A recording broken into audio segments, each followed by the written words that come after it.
The first sentence uttered in this podcast is false. Excellent. Welcome. Bravo. Well Welcome done. All done. Channel's over. welcome everybody to the title of this podcast is false. Fun with paradoxes and the philosophy of logic with me, Chris, Tim. and the illustrious Tim Callan, and we're here to have some fun with paradoxes. So why are we here? Why are we here? Why are we here, Chris? Why is anyone anywhere is really the Yes. question. There you go. So, in case that doesn't tip you off, I am a philosopher, and especially a philosopher of logic. And Tim is my. I am not a philosopher by trade. Chris is. But Chris and I have been, long-term friends all the way back to our adolescence, and we have long geeked out on various topics that included things that you would definitely qualify as logic or reason. Well, And so I was honored to be invited to join you in this podcast. if I recall, in high school, you were the one known as the philosopher. Yeah, I don't know where that nickname came from. Oh, I think I gave it to myself. You gave it to yourself, and you also gave me a nickname, and what was mine? The peon, yes, The the peon. And why? But What does it that didn't mean? turn out that way. It got swapped around, didn't it? Because now you're the philosopher and I'm the peon. So there's some kind of lesson. And when I asked you in high school, what does peon mean? What did you tell me? It's somebody you pee on. Exactly. All right. Right. Welcome, All right. everybody. Excellent. There you go. So we just got rid of our G rating. Already gone. All right.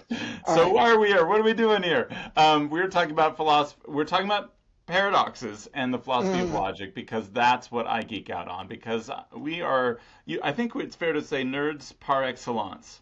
Yes. If I ever use the word nerd or refer to my dear audience as nerds, it is meant as a compliment. I think a nerd is just anyone who likes to think precisely. So to me, everyone that's not a nerd is missing out. I completely concur. Spoken like a fellow nerd. All right. So what are we Let's- here to do in this channel? We're talking about paradoxes all the live long day, and I think that they're fun. I think they're interesting. I also think that they're important, and that last one, we can argue about. But I think that people ought to think about them. So when a philosopher is someone who thinks too much, right? And a philosopher of logic is someone who thinks too much about thinking, right? Because philosophy is ultimately reasoning about reasoning. It could be called logology. So that's why I'm here, is that I think this stuff is important, valuable, and fun. And so I don't know why you're here, Tim. Now, that's a good question. I have always loved a good paradox. Logic games, wordplay, all of that stuff has just been part of my DNA my whole life. And, a paradox is sort of, what I want to say, it's a priori a beautiful thing, right? Just in the absence of any other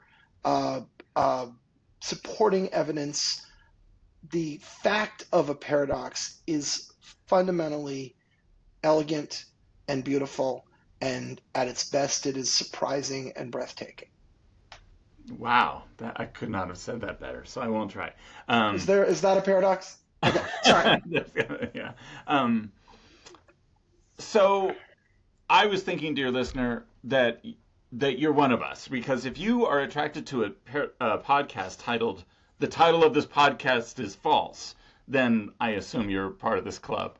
But if you're not, welcome. We're happy to have all. This is despite what was said earlier, a all ages situation. I could see everyone from a child who likes thinking precisely to an adult philosopher. I mean, that's the farther end of the spectrum of adult is an adult philosopher who enjoys this stuff. And we're going to share things that are basic intros to paradoxes all the way to deep insights that have been shared by, philosophers that are, have changed the way we think about logic and everything and language. So it's for everybody on the nerd spectrum. I would say that I decided to. The way I tell my students sometimes, I say I didn't decide to become a philosopher. I just realized I had always been one. So if you love thinking about this stuff, that's why we're here. That's why we're here. Okay, so what is a paradox? Now, I've perused the landscape of paradox podcasts out there, and I didn't find any that defined it the way we do in logic. I would say a paradox is a situation in which apparently sound reasoning leads to contrary conclusions.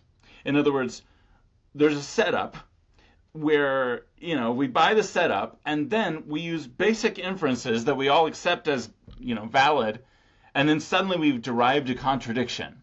So something went wrong here. And the and normal people, meaning non-nerds, can just walk away from that. They go, that's weird, and they're done.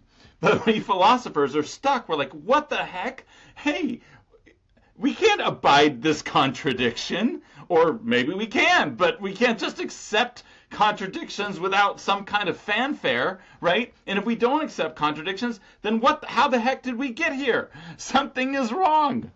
So, Chris, if I may, I think that's a great definition of a paradox, and it's important for us to recognize that the word paradox, as it's used just in common speech, is so loose and broad and squishy. People kind of say paradox meaning anything that's counterintuitive, or anything that's kind of a little bit of a brain burner, or anything that's sufficiently upsetting to your sense of what's right in a certain way. None of those is our definition of paradox. Our definition of paradox is a very specific, logical construction that leads to an internally consistent contradiction, right? It reminds one of Alanis Morissette, Ironic. Yes. Yeah, similarly, there's a very precise definition of ironic. Like, there's this thing that we like, but it goes against this other thing, and that's we'll call the squishy definition. What we're talking about are logical paradoxes. And I was reading Nicholas Rescher. He's one of these paradox authors, and I've started to question my own definition of paradox, Tim, where we say apparently sound reasoning. I think that's right, but I think there's a little more to make something truly a paradox. I mean, if you just derive contradictory conclusions in a normal way, you'd be like, well, Mike said he wasn't at the store yesterday, but I sure thought I saw him there, and you have apparently sound reasoning leading to that's not a paradox, right? So I think the word sound reasoning doesn't do it justice. I think it's foundational reasoning. I think it's reasoning that's kind of at the core of our understanding of something. Well, and it's all internal to the problem, to the puzzle, right? It's got to be factors that are internal to the paradox itself, to the puzzle, if you will, to the setup that create the paradox. Yeah. Yeah, if you look at one of these famous paradoxes, like the hanging or whatever, where he's like, the judge is like, if you say something true, we'll give you a quick death we'll give you a quick easy death with the guillotine. If you say something false, you'll be thrown to the crocodiles. And the guy says, I'll be thrown to the crocodiles. And then the judge is like, and so a lot of people are like, well, the situation is, well, that just will never happen. A lot of non-nerds will be like, well, that situation just won't happen. But us nerds are like, but what would you do in that situation? We need the logical analysis to be internally consistent. We can't have it be like, well, I threw him to the crocodiles because he said something false, but that made it true. Oh, whoops, I don't care, Or we let him go, We have to find out the right thing because that's what logic wants to do. Logic wants to use careful processes to arrive at truth from truth. So if you start with true premises and you use careful logical principles, you're only supposed to arrive at more truth. If the careful logical principles took you from true premises and led you to a false conclusion, then there was something wrong with those principles. And that's why we logicians just can't walk away from a real paradox. Okay. I like it. Because in your example, in real life, what would happen is the judge would just throw him to the crocodiles and go home. Well, That's what would really happen. But yes, it's still it's a great the example. judge Yeah. didn't care, right? But Yeah. well, that happened to me in high You school. I got you was got in. thrown to the crocodiles? You weren't in this class, but I was in typing class, and the teacher, I Okay. can't remember his name, but he used to give penalties for lies. And but it wasn't a true lie. Like if you just like said something that wasn't true, he'd be like, "Young man, I believe that was a lie." And the penalty was you had to bake cookies for the class and bring them the next class day. And Hmm. so and I was, being a nerd, I was very careful not to utter one of these until one day when the class was almost ended, I said, and he called it being burned. You just got burned. I said, "I shall be burned for this sentence." And he Right. paused for a while and he goes, "Young man, I believe that was so clever, I'm just going to have to let you go." And so I got away with the lie There you in that go. class. Anyway, not to, Excellent. All right. my cookies are terrible anyway. Okay. Why paradox? Okay, so first of all, now, what is a paradox? Now, why are we talking about paradoxes? We kind of handle a lot of that, but I just want to say, like, I've been introspecting about why, and for my whole life, I've thought, not my whole life, my philosophical life, I've thought, like, well, obviously, paradoxes reveal something wrong with our underlying assumptions or with our reasoning itself. And therefore, they're begging for us to fix something. There's this quote, I believe it's from Willard Van Orman Quine, who wrote The Ways of Of Paradox. course. Yes, of course it is. But I don't know that I have it right. But it was something like, paradoxes show you that from your home, you can walk down a primrose path that leads to a den of thieves. So then, this shows to you that either there was something wrong with your home, or there was Mhm. something wrong with the primrose paths, or you just have to get used to living in a den of thieves, right? And that's what it means to me, that Right. either our initial assumptions were bad, or there was something wrong with the logic itself, or we just got to get used to living in a world of contradictions. Does that strike you as something that needs to be fixed? It's an interesting way of looking at it. And I'm just reacting. You and I obviously didn't rehearse this or script this or anything. I would say that if it turns out that you're making a logical fallacy that is leading to an apparent uh, paradox, but it's because you made a logical fallacy, or because you have a problem with how you use language that leads you to an apparent paradox because you have a problem with how you use language, I'm not sure those are paradoxes. Hmm. I think those are errors. Yeah, I think a true paradox is one where your home is sound and the path is sound, and you still wind up in the den of thieves, exactly right. So, right? Otherwise, it's not a paradox. It's some kind of error or fault in the process. in which case, I think we've discovered that the definition that with which we started itself is not quite tight enough. Just to say apparently sound reasoning leads you to contrary conclusions is not enough. I mean, the sound, by the way, in logic, a sound argument means that it has true premises, that like all of the premises are true, and the reasoning is valid. And valid is a very tight concept in logic, meaning it's impossible to, in a valid argument, if the premises were true, the conclusion has to be true. It's impossible for the premises to be true and the conclusion's false. That's how good your reasoning is. So Right. it seems like a tight definition, but I think you're right. In For it to be a true logical paradox, we need the premises to be almost foundational and the Yeah. logic to be strictly valid, or Well, it at has least to be yeah. logical. If it's an illogical paradox, that's a different thing, right? And I could imagine someone proposing a paradox and you thinking it's a paradox at first blush, but upon close examination, deciding it's not because Yeah, it's some kind of error or trick or funny game or something. yeah, and I think But so, and then it wouldn't be a paradox, I I think think.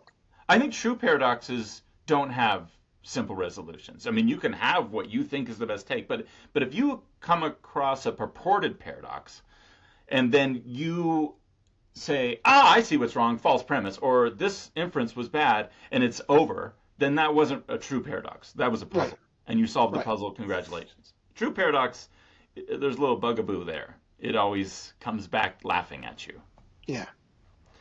Um, there's another reason that they that they may be important, and this one carries more philosophical assumptions in it.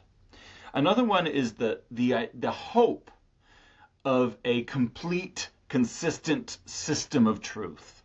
The Hmm. idea, and this was, a lot of philosophers have had this idea, including Leibniz or whatever, that somehow we could reform language, right, and create a set of a consistent understanding of reality that held up, and then all the true sentences were in it, and all the false sentences were excluded from this set of true sentences about reality. And if we have paradox, if we have premises in there that with good logic lead to contradictions, then something's gone awry. And so that system is impossible with paradox. So we'd have to resolve the paradoxes in order for that system even to exist.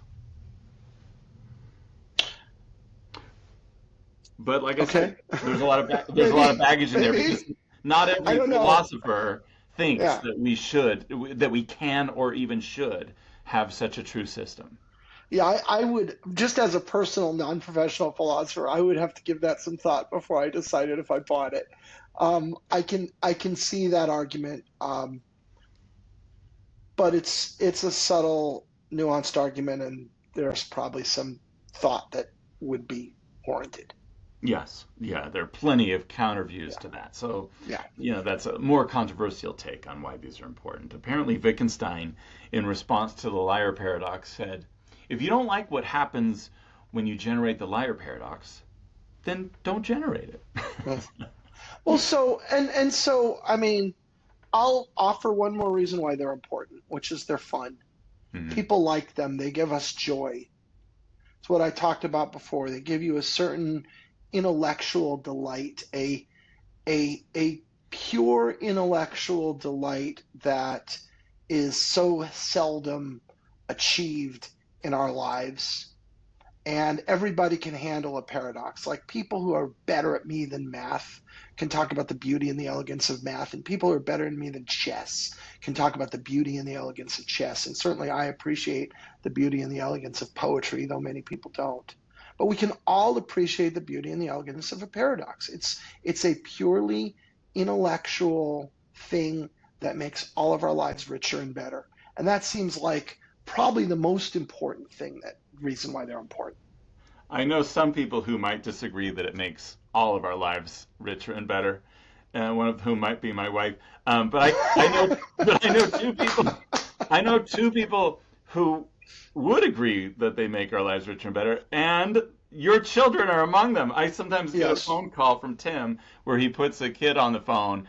I got a new paradox. Yes, yes. Whenever they come up with a paradox, we just call Uncle Chris and immediately share the paradox, find out if it's really a paradox, and all of that. So that's part It's of a our fun. paradox. So we've defined paradox. What are we going to do on this channel? All right. Okay, so in case you didn't guess from the title of this podcast, we're sending around the lie. We're starting with the liar. I mean, the title of this podcast is false. Itself being the title of this podcast just telegraphs that we're doing the liar big time here. But we're not limited to the liar. We're going to cover a whole gamut of paradoxes, and then we're going to talk about possible solutions and what's wrong with those, and other issues that I consider fun and interesting within the philosophy of logic. Eventually, we'll be doing real philosophy. I mean, we're doing real philosophy all the way, but I think at some points there'll be takes that are maybe unique to us and, that are worth contemplating. So, anyway, Yeah, I just want to have a good time. I love it. We'll have a good time. I'm excited. And Chris, I guess you kind of alluded to this, probably worth mentioning, which is you and I both independently, without even coordinating on this, had tried to find a good quality channel that was really focused on this process. I certainly struck out. I couldn't find anything where I could really get a kind of deep, fun, entertaining, consistent episode after episode exploration of logic and logic puzzles. And I don't want to speak for you, but I feel like you had kind of the same experience. And so hopefully you, audience members who are joining us, will be able to get a certain fun with logic fix that you're not necessarily getting in other places. And I don't know what you think, Chris, but I think if we do that, I'm going to consider this a success. Nice, nice. By the way, just to be clear, there are other great podcasts out there on logic. I love them, and there are other and there are other podcasts with great episodes about paradoxes. I didn't find a podcast that was just about logic and paradox throughout that defined it the way we do it. But that said, yes, let's have a good time talking about logic, and next time we're talking about the liar. I said my goal was to have a good time, and then it occurred to me, how do masochists have a good time? They could only have a good time if they were having a bad time, which meant they had a good time, which meant they had a bad time. Okay, sorry. Is that yes, that is a paradox. Is that a variant on the liar? But it probably is, right? All right, welcome everybody. We'll see you in the next episode.